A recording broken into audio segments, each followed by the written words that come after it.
حضرین کرام، پچھلی قسط میں ہم نے ذکر کیا تھا کہ کس طرح رومی پہلی دفعہ عثمانیوں سے آمنے سامنے ہوئے اور کس وجہ سے ان کا ایک جرنیل عثمانیوں سے مل گیا۔ اس قسط میں ہم جان جائیں گے کہ کیسے 1370 میں عثمانیوں نے غلاموں کا ایک طاقتور فوج تیار کی اور سلطنت عثمانیہ میں اس کا کیا کردار رہا۔ سلطنت عثمانیہ نے رومی فوج کا سامنا کیا جو انتہائی منظم اور تربیت یافتہ تھی۔ عثمانی ترکوں کے پاس جذبہ اور طاقت تھی، لیکن ان کے پاس وہ نظم و ضبط نہیں تھا جس کی ضرورت انہیں فعال کرنے کے لیے ضروری تھی۔ طویل عرصے تک مضبوط یورپی ریاستوں اور بازنطینی سلطنت کا سامنا کرنا پڑا۔ سلطان مراد اپنی ذاتی حفاظت کے لیے ایلیٹ آرمی کے قیام کے ساتھ ساتھ اپنی فوج کو مضبوط بنانا چاہتے تھے۔ وہ اس قدر تربیت یافتہ ہوگا کہ کوئی دوسری فوج اسے شکست نہیں دے سکے گی۔ یہ لشکر شاید بہترین ترک مسلمانوں سے اٹھایا گیا ہو، لیکن ایک مسئلہ یہ تھا کہ عثمانی سلطنت کے قبائلی ترکوں میں عثمانی ترکوں کا اعتماد کا فقدان تھا، کیونکہ ترکوں کی پہلے اپنے قبیلے کے ساتھ وفاداری تھی، اس لیے وہ کسی بھی وقت عثمانیوں سے غداری کر سکتے تھے، یا وہ سلطان کو چیلنج کر سکتے ہیں یا اپنے قبیلے کو حساس معلومات فراہم کر سکتے ہیں۔ اس لیے نئی فوج کے لیے ایسے نوجوانوں کی ضرورت تھی جن کی دیانت شک و شبہ سے بالاتر ہو۔ چنانچہ سلطان مراد نے بلقان کے اسی علاقے سے عیسائی نوجوانوں کو بھرتی کرنا شروع کیا۔ ہر مسیحی خاندان جو عثمانیوں کی رعایا بن گیا تھا، ضروری تھا کہ وہ فراہم کرے سلطان مراد کی ایلیٹ آرمی کے لیے ایک مرد جوان۔ چنانچہ عیسائی خاندانوں کے 8 سے 18 سال کی عمر کے مرد ارکان کو ایلیٹ آرمی میں بھرتی کیا گیا۔ انہیں اناطولیہ لایا گیا جہاں ان کی پرورش ہوئی۔ انہیں ترک زبان اور ثقافت سکھائی گئی اور اسلام قبول کیا گیا اور 8 سال تک سخت فوجی مراحل سے گزرنا پڑا۔ اس دور میں یہ نوجوان قابل ذکر جدید اشرافیہ کے سپاہی بن جائیں گے۔ انہیں مختلف شعبوں جیسے تیراندازی، گھڑ سواری، موسیقی اور دیگر میں ماہر بنایا گیا۔ انہیں کسی بھی دوسرے فوجی دفتر سے بہتر تنخواہ اور سہولیات دی گئی۔ اس فوج کو جنیسری کہا جاتا تھا، جس کا مطلب ہے نئی فوج۔ یہ ایک انتہائی منظم اور باوقار فوج بن گئی۔ اس فوج میں سے کسی کو بھی سزائے موت دی جاتی تھی جو سلطان کے حکم کی خلاف ورزی کرے۔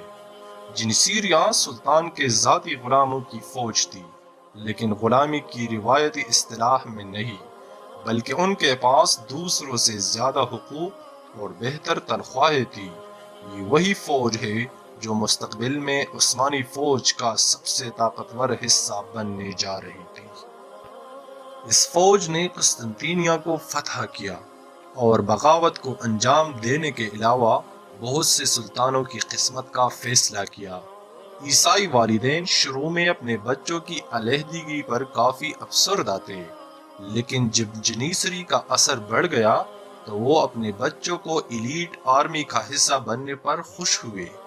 اس نے شہنشاہ کے دربار کے ساتھ ساتھ مرکز میں بھی جنیسری کا اثر بڑھایا۔ 1370 میں سلطنت عثمانیہ کی ایک مضبوط فوج ابھر رہی تھی، جب سلطان مراد ساتھ ساتھ غزا کی روایت کو بھی فروغ دے رہا تھا۔ غزا کا مطلب جہاد، عیسائی سرزمینوں کو فتح کرنا اور اسلامی سلطنت کی سرحدوں کو پھیلانا۔ یہ یورپ تھا جہاں جہاد کرنا تھا، لیکن سلطنت عثمانیہ کا مرکز پھر بھی بھروسہ تھا۔ اس لیے فوج کی رہنمائی اور سلطان کو غزا کی قیادت کرنے کے قابل بنانے کے لیے یورپ میں ایک فوجی اڈا ضروری ہو گیا۔ اس مقصد کے لیے سلطان مراد نے یورپ کے ایک اہم شہر ایڈرن کو فتح کیا۔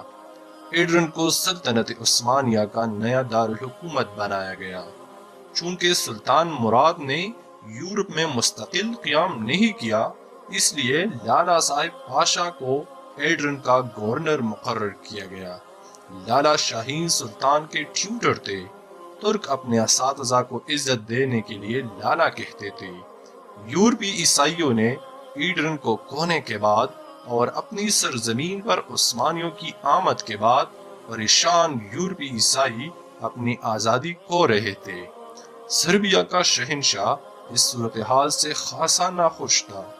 سربیا کے شہنشاہ نے عثمانیوں کی طرف سے ایک سنگین خطرہ محسوس کیا، کیونکہ ایڈرن شہر اس کی سلطنت سے متصل تھا۔ چنانچہ سربیا کے شہنشاہ نے اس خطرے کو کلی میں ڈالنے کا سوچا اور مناسب وقت کی تلاش شروع کر دی، اس لیے اسے بہت جلد موقع مل گیا۔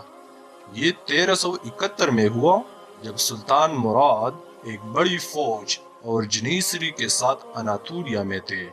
سلطان اپنی سلطنت میں مختلف قبائلی گروہ کی طرف سے پیدا ہونے والے شورشوں کو کچلنے میں مصروف تھا۔ لالا شاہین پاشا تقریباً 1000 سپاہیوں کی فوج کے ساتھ ایدرنے میں موجود تھا۔ سربیا کے شہنشاہ نے سوچا کہ یہ ایڈرن پر حملہ کرنے کا سنہری موقع ہے، اس لیے اس نے 50,000 کی فوج تیار کی۔ دونوں اطراف سے عمارتوں سے گھرا یہ خوبصورت دریا مانیسا ہے۔ سربیا کی ایک بڑی فوج عثمانی ترکوں پر مہلک حملے کے لیے مارتھیسا کے کنارے موجود تھی۔ 1371 میں ایڈرن کے گورنر لالا شاہین کے ساتھ لڑائی کا موقع مل گیا۔